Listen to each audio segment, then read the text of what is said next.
Muy buenos días, estudiantes. Hoy, en la clase de lengua y literatura, tenemos como objetivo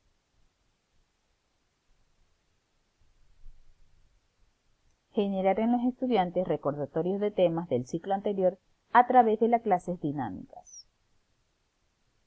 Uno de los primeros temas que tratamos el ciclo anterior es la narrativa.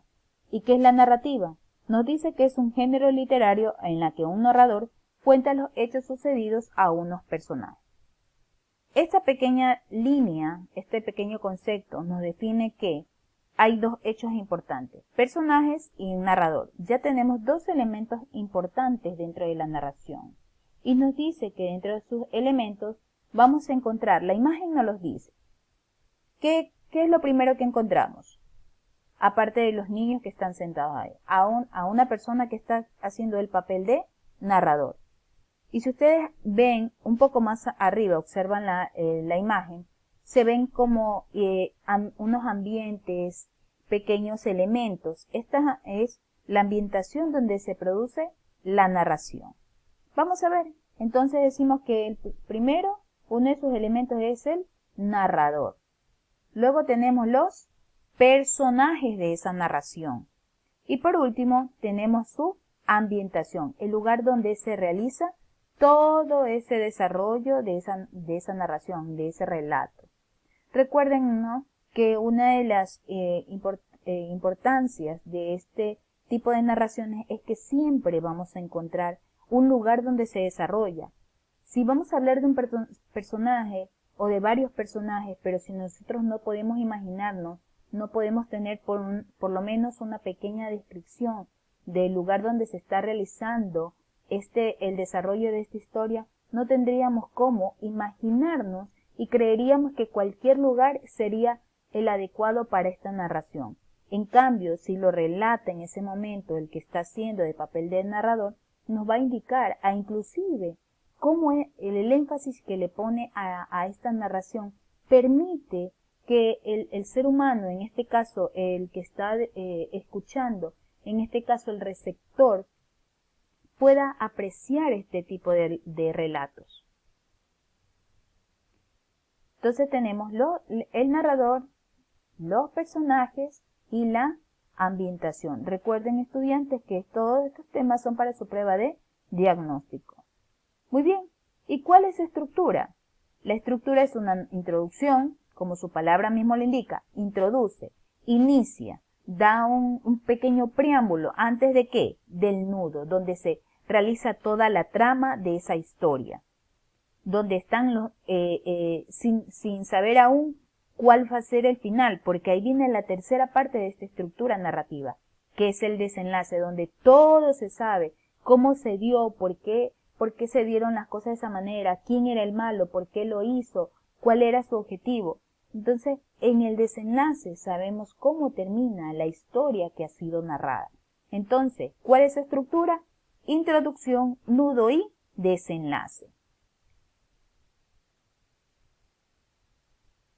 Es importante siempre recordar los temas. Si yo les pongo en su prueba de diagnóstico, ustedes saben muy bien cuáles son la estructura de una narración, ¿no? Introducción, nudo y desenlace. Bien, vamos a ver otro tema. El diccionario. Muy bien, muchos de ustedes han utilizado alguna vez en sus vidas el diccionario. Recuerdan, algunos de ustedes, los que fueron mis estudiantes, saben muy bien que me gustaba realizar con ustedes mucho lo que era las actividades de la mente rápida. ¿Y en qué consistía? ¿Lo recuerdan? Que el que más rápido era el que era más ágil al encontrar la palabra dentro de un diccionario, sabía muy bien que obtenía puntos porque desarrollaba ya una palabra, y todos nos enriquecíamos de una palabra nueva, porque muchas veces sucedía que no sabíamos cierta palabra y muchos de ustedes lo decían, ¿no? El diccionario es muy importante y es una de las bases de los estudiantes, de unas herramientas del cual nosotros no debemos dejar que se empolve. Al contrario, debemos de darle siempre uso. Y nos dice que el diccionario es una obra de consulta que contiene todas las palabras de una lengua, definidas y ordenadas alfabéticamente. ¿Recuerdan cuando yo les decía, ¿Cómo buscar? ¿Cuál era el truco de buscar las palabras cuando hacíamos los concursos?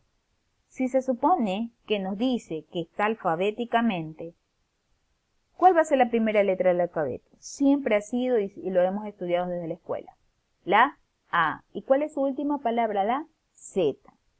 Entonces, si nosotros buscamos una palabra como camino dentro del diccionario, ¿dónde lo vamos a buscar? ¿En las partes finales o en las partes iniciales del diccionario?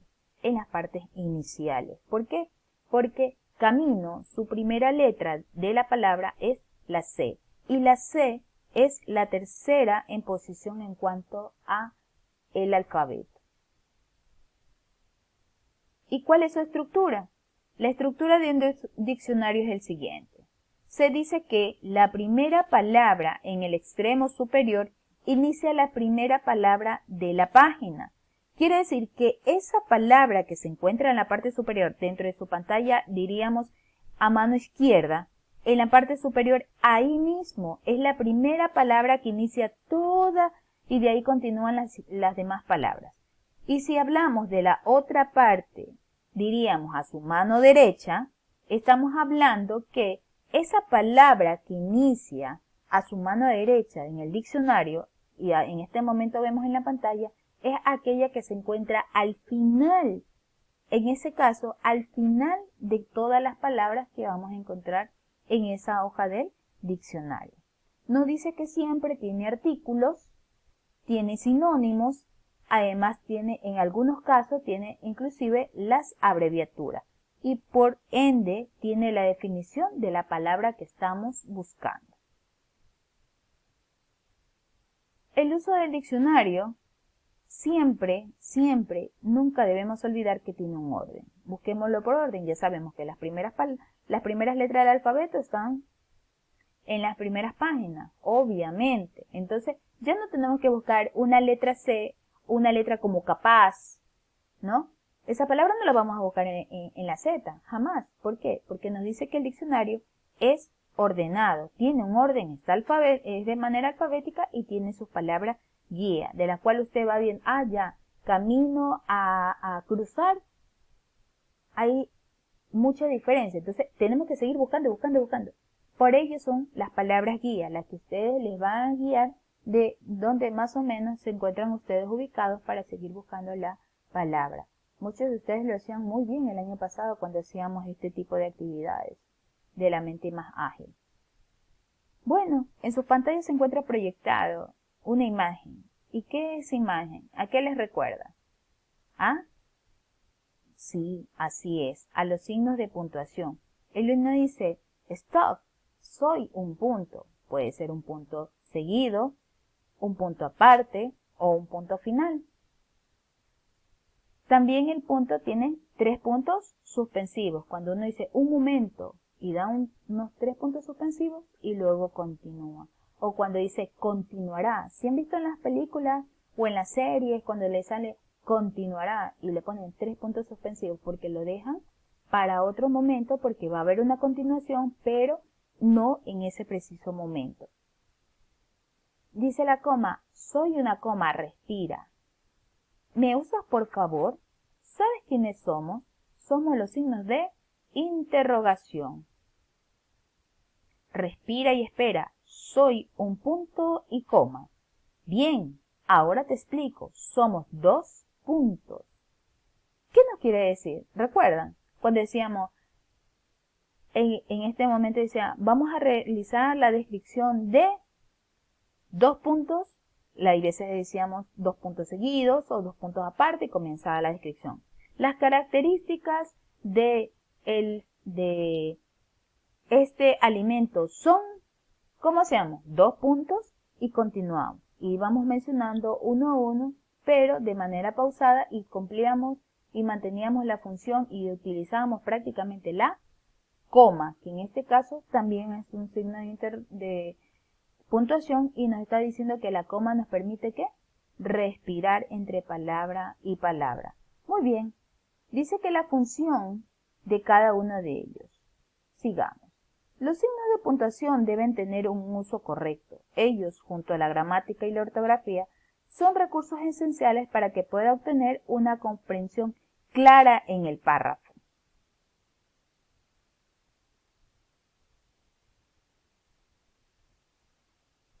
Y aquí está parte de lo que se ha venido diciendo de la función de los signos de puntuación. Dice, son signos gráficos que marcan la pausa y la entonación necesaria para darle sentido y significado adecuado al texto.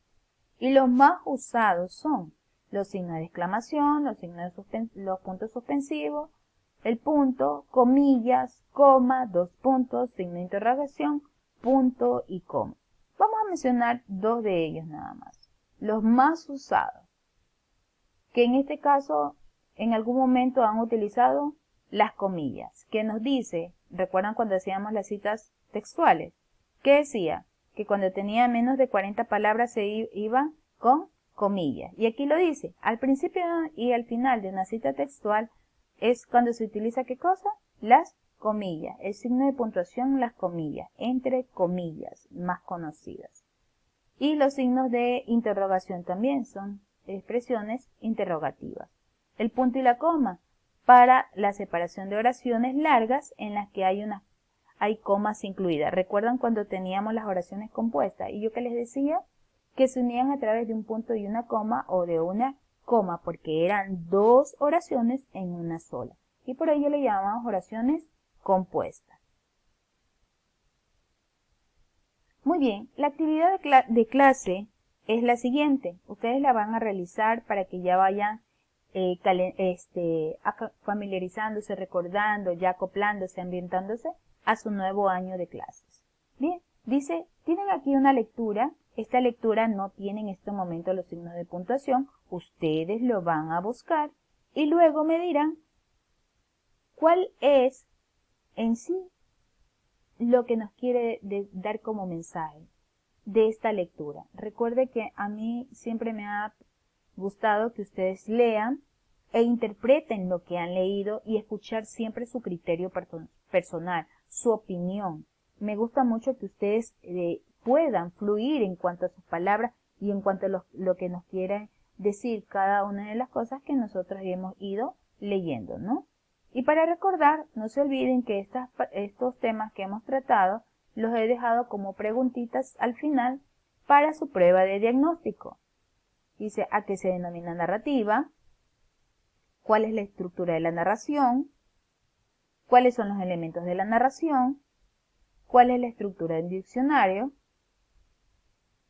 Bien, estas preguntitas son las únicas que les voy a dejar en este momento, pero recuerde que usted tiene que ver todos los temas en cuanto a lo que hemos venido viendo. ¿Por qué? Porque estos son como los temas esenciales, pero yo a usted, todos estos temas que hemos tratado en esta clase, ustedes van a tener para su prueba de diagnóstico. Así que, ya que el video queda colgado en YouTube, usted lo puede revisar cuantas veces desee, pues no se olvide de darle like y usted al final puede ir repasando un poco sobre los temas que tratamos en el ciclo anterior.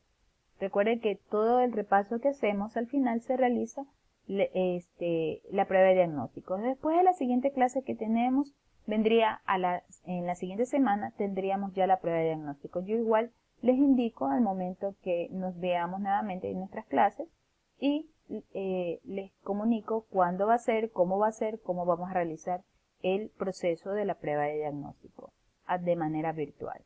Que tengan muy buen día y nos vemos la próxima.